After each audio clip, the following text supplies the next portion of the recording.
শুভ সন্ধ্যা। সন্ধ্যাবেলায় তোমার চা করেছে বৌমা, চা খেলাম, তারপরে একটু বাদাম ভাজা খাওয়া হলো।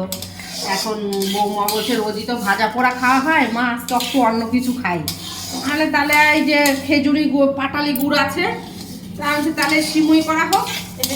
এই যে সিমুই, হ্যাঁ, ভাজা হচ্ছে, ঘি দিয়ে ভাজা হচ্ছে, আর এই যে হচ্ছে দুধ। হ্যাঁ, তাহলে একটু সিমুই করা হোক আজকে। মোটামুটি জাল হয়ে গেছে আর এর মধ্যে গুঁড়ো দেওয়া হয়ে গেছে দিয়েছি।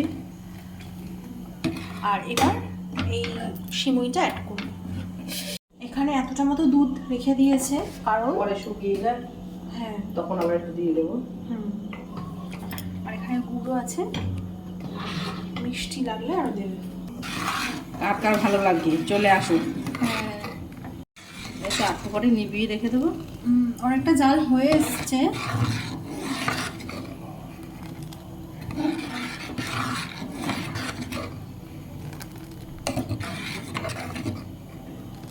মা শীতকালে গুড়ের পায়েসও করেছিল, হেভি হয়েছিল, ক্ষীরের মতো।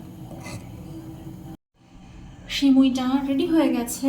এখন মা এটা সব বাটিতে বাটিতে বেড়ে নিচ্ছে। বর তো দোকানে, ও বাড়ি এসে খাবে, আর এখন আমরা তিনজন খেয়ে নেবো।